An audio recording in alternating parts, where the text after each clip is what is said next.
కాంగ్రెస్ పార్టీకి big shock తగిలింది. CM Revanth రెడ్డికి బిగ్ షాక్ తగిలింది. రాజీనామా చేస్తానని చెప్తున్నారు.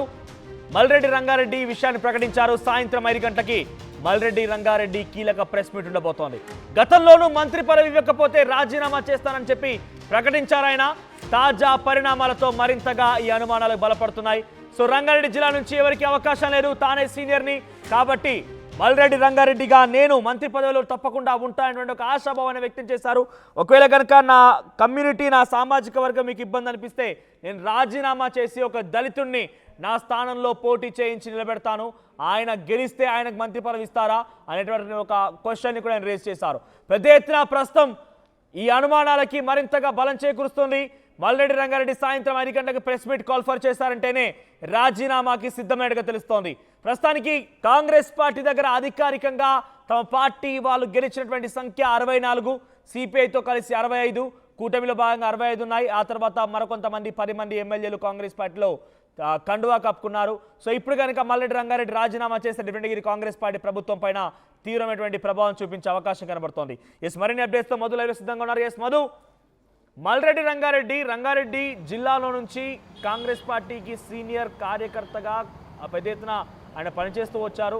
చాలా తీవ్రమైనటువంటి ఆశాభావం వ్యక్తం చేశారు. ఒకవేళ తాను కనుక ఇవ్వకపోతే తన సామాజిక వర్గమే అడ్డుగా వస్తే దళితుడిని పోటీ చేయించి నిలబెడతాను, ఆయనకి ఇస్తారనేటువంటి క్వశ్చన్ కూడా రేజ్ చేశారు ఆయన. సో ప్రస్తుతం మల్రెడ్డి రంగారెడ్డి 5 గంటలకి ప్రెస్ మీట్ని అనౌన్స్ చేశారంటే ఎటువంటి ప్రకటన ఉండబోతోంది, ఆయన అనౌన్స్మెంట్ ఏముండే అవకాశం ఉంది?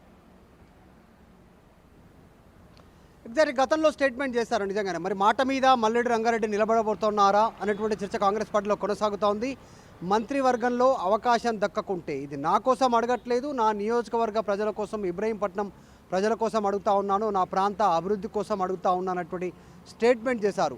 మంత్రివర్గంలో మా ప్రాంతం నుంచి అవకాశం దక్కకుంటే రాజీనామాకు సిద్ధం, రాజీనామా చేసి ఇక్కడ న్యాయమైనటువంటి డిమాండ్ ఏది ఉందో వారికి ఇస్తాను, ఎవరికైతే మంత్రివర్గంలో అవకాశం దక్కుతుందో వారిని పోటీ చేయమని రిక్వెస్ట్ చేశాను అధిష్టానాన్ని అంటూ స్టేట్మెంట్ చేశారు. సో క్యాబినెట్ విస్తరణలో మల్రెడ్డి రంగారెడ్డిని తీసి పక్కన పెట్టింది కాంగ్రెస్ పార్టీ, పెద్దగా పట్టించుకోలేదు. ఈ నేపథ్యంలో మల్లారెడ్డి రంగారెడ్డి ఏం చేయబోతున్నారు అనేటువంటిది చర్చ కొనసాగుతుంది. మరి రాజీనామా చేయనున్నారా, సాయంత్రం 5 గంటలకు నిజంగానే మీడియా ముందుకు రానున్నారా, లేదంటే అప్పట్లోగానే కాంగ్రెస్ పార్టీ అధిష్టానం బుజ్జగించే అవకాశం ఉందా? ఇప్పటికే సుదర్శన్ రెడ్డి, ప్రేమ్ సాగర్ రావు ఇంటికి వెళ్లారు, రాజగోపాల్ రెడ్డిని టచ్ చేసే ప్రయత్నం చేస్తూ ఉన్నారు. మల్రెడ్డి రంగారెడ్డి స్టేట్మెంట్ గతంలో చేయడంతో ఆయనను కూడా బుజ్జగించే ప్రయత్నం చేయబోతున్నారా, లేదు అంటే నిజంగానే ఆయన కాంగ్రెస్ పార్టీ అధిష్టానం సీరియస్గా తీసుకోకపోతే ఆయన మాటల్ని రాజీనామా చేసి పార్టీకి రాజీనామా చేసి ఎమ్మెల్యే పదవికి రాజీనామా చేయబోతున్నారా చర్చ కొనసాగుతోంది.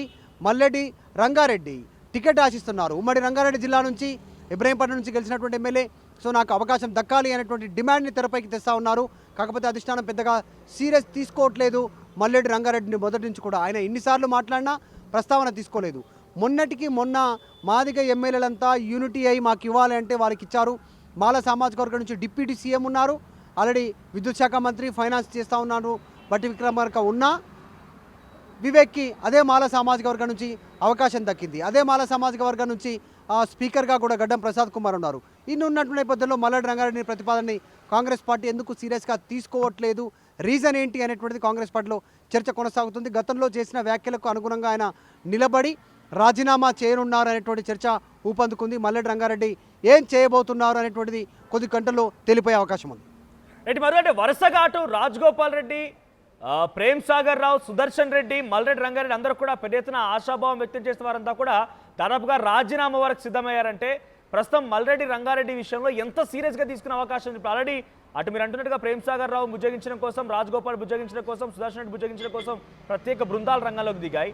మొదటి నుంచి ఇటు మల్రెడ్డి రంగారెడ్డి వ్యాఖ్యలకి పెద్ద సీరియస్నెస్ లేదు, ప్రస్తుతం ఆయన రాజీనామా అంశానికి కూడా పెద్ద సీరియస్నెస్ లేదనుకోవాలా? ఎవరు కూడా ఆయన బుజ్జగించడం కోసం ప్రయత్నం చేయడం లేదా? నిజంగానే మల్రెడ్డి రంగారెడ్డిని ఎవరు పెద్దగా సీరియస్గా తీసుకోవట్లేదు అనేటువంటిది చాలా స్పష్టంగా కనిపిస్తూ ఉంది. ఎందుకంటే ప్రేమ్ సాగర్ రావు ఇంటికి డైరెక్ట్గా Congress party incharge PCC chief ఇంటికి వెళ్ళారు, సుదర్శన్ రెడ్డి ఇంటికి వెళ్ళి బుజ్జగించారు, రాజగోపాల్ రెడ్డితో టచ్లోకి వెళ్ళే ప్రయత్నం చేస్తూ ఉన్నారు. మల్రెడ్డి రంగారెడ్డి గతంలో చెప్పినా ఇప్పుడు స్టేట్మెంట్ చేస్తూ ఉన్నా ఆయన పెద్దగా సీరియస్గా తీసుకోవట్లేదు. అసలు ఆయన ఈరోజు కూడా రాలేదు, మంత్రివర్గ విస్తరణ సందర్భంగా మల్రెడ్డి రంగారెడ్డి రాలేదు. అధిష్టానం కూడా ఆయన టచ్లో కూడా పరిగణలోకి తీసుకోవట్లేదు. అసలు ఉన్న ఈక్వేషన్ పరంగా చూస్తే ఇప్పటికే రెడ్డిలు ఎక్కువైపోయారు. తెలంగాణ కాంగ్రెస్ పార్టీలో, ప్రభుత్వంలో, పార్టీలో ఆల్రెడీ ముఖ్యమంత్రి రెడ్డి సామాజిక వర్గం, పొంగులేటి శ్రీనివాసరెడ్డి, ఉత్తమ్ కుమార్ రెడ్డి, కోమటిరెడ్డి వెంకటరెడ్డి, ఇలా వేం నరేందర్ రెడ్డి, ఇలా ఎక్కడ చూసినా కూడా రెడ్డి సామాజిక వర్గానికి చెందిన వాళ్ళు ఎక్కువగా ఉన్నటువంటి పరిస్థితి. పెద్దపీట వారికే ఉంది. పార్టీలో, ప్రభుత్వంలో, నామినేటెడ్ పదవుల్లో అన్ని రకాలుగా రెడ్డిలే ఉన్నారు. రాహుల్ గాంధీ కోర్ స్టేట్మెంట్, రాహుల్ గాంధీకి సంబంధించినటువంటి సింగిల్ లైన్ స్టేట్మెంట్ ఒకటి, కిత్తే హిస్సేదారి ఉత్తే భాగదారి, ఎవరెంతో వారికంతా. సో దీన్ని ఇంప్లిమెంట్ చేయాలంటే ఇప్పుడున్న మంత్రులను కూడా కట్ చేయాల్సినటువంటి పరిస్థితి ఉంది సంఖ్యాపరంగా చూస్తే. ఎందుకంటే బీసీ, ఎస్సీ, ఎస్టీ వీరికి పెద్దపీట వేసేటువంటి దాంట్లో భాగంగా రాహుల్ గాంధీ స్టేట్మెంట్ కనుక ఇంప్లిమెంట్ చేస్తే ఇప్పుడున్న మంత్రులనే కొంతమందిని పక్కన పెట్టాల్సినటువంటి అవసరం ఉంటుంది. కాబట్టి మరి దాన్ని ఇంప్లిమెంట్ చేసే అవకాశం ఉందో లేదో ఫ్యూచర్లో తెలియదు. కానీ ఇప్పుడు కొత్తగా మళ్ళీ రెడ్డిలకు క్యాబినెట్లో అవకాశం దక్కే పరిస్థితులు చాలా తక్కువగా ఉన్నాయి. మల్లెడ్డి రంగారెడ్డికి ఎట్టి పరిస్థితుల్లో క్యాబినెట్లో అవకాశం దక్కే పరిస్థితులు లేవు అనేటువంటిది కాంగ్రెస్ పార్టీలో చర్చ ఉంది. మరి ఆయన స్టేట్మెంట్ పైన కనీసం మల్లెడ్డి రంగారెడ్డి ఉంటారా? ఆయన రాజీనామా చేస్తారా ఎమ్మెల్యే పదవికి? ఆయన ప్లేస్లో బీసీ, బడుగు బలహీన వర్గాలకి సంబంధించినటువంటి వారికి ఎవరికైనా అవకాశం దక్కేలా ఆయన రాజీనామా చేయనున్నారనేటువంటి చర్చ ఊపందుకుంది కాంగ్రెస్ పార్టీలో. సో కొన్ని గంటల్లోనే మల్లెడ్డి రంగారెడ్డి పైన విషయం పైన క్లారిటీ వచ్చే అవకాశం ఉంది. కాకపోతే ఇప్పటివరకు ఏసీసీ అధిష్టానం మల్లెడ్డి రంగారెడ్డిని సంప్రదించకపోవడం, మీనాక్షి నటరాజన్ కానీ పీసీసీ కానీ సంప్రదించకపోవడంతో ఆయనను పెద్దగా కాంగ్రెస్ పార్టీ సీరియస్గా తీసుకోవట్లేదా అనే చర్చ కొనసాగుతుంది. రైట్ మరు, thank you for the updates. మొత్తం మీద మల్లెడ్డి రంగారెడ్డి విషయంలో కాస్త ఆసక్తి రేపుతోంది. మల్లెడ్డి రంగారెడ్డి ఆయన మాటను నిలబెట్టుకోబోతున్నారా? అటువంటి ఒక చర్యలే ఉండబోతున్నాయా? మరికొన్ని గంటల్లో కీలకమైన ప్రెస్ మీట్కి ఆయన కాల్ ఫర్ చేశారు. గతంలో కూడా నాకు అవకాశం కల్పించండి, నా సామాజిక వర్గమే అడ్డుగా కనుక వస్తే నేను నా స్థానంలో రాజీనామా చేసి దళితుడిని ఇక్కడ పోటీ చేయిస్తాను, ఆ దళితులే కనుక గెలిస్తే ఆయనకి మంత్రి పదవి ఇస్తారా అనేటువంటి ఒక మాటని కూడా అధిష్టానం ముందుంచారు. కానీ అధిష్టానం ఎప్పుడు కూడా ఆయన మాటలు సీరియస్గా తీసుకోలేదు. కానీ రంగారెడ్డి జిల్లాలో నుంచి గెలిచినటువంటి ఒక రామ్మోహన్ రెడ్డి కానివ్వండి, వికారాబాద్ నుంచి అటు గడ్డం ప్రసాద్, వీళ్ళందరూ కూడా చాలామంది ఎక్స్పెక్ట్ చేశారు. రామ్మోహన్ రెడ్డిను మల్లెడ్డి రంగారెడ్డి అయితే చాలా తీవ్ర స్థాయిలో మాకు వస్తుందనేటువంటి ఒక విషయాన్ని అయితే చాలా భరోసా వ్యక్తం చేశారు.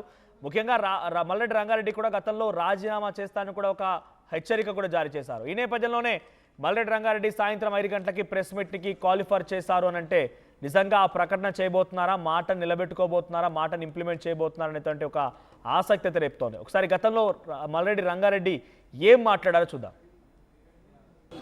రంగారెడ్డి హైదరాబాద్ జిల్లాలో గతంలో 6 మంది మంత్రులు ఉన్నారు.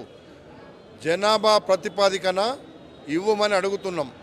ఎట్లా వీలైతే 10 జిల్లాలకు ఎట్లాగో న్యాయం చేయాలో 7 జిల్లాలకే ఇప్పటి వరకు చేసిండ్రు, 8 జిల్లాలకే చేసిండ్రు, ఇంకా 2 జిల్లాలకు న్యాయం చేయలేదు.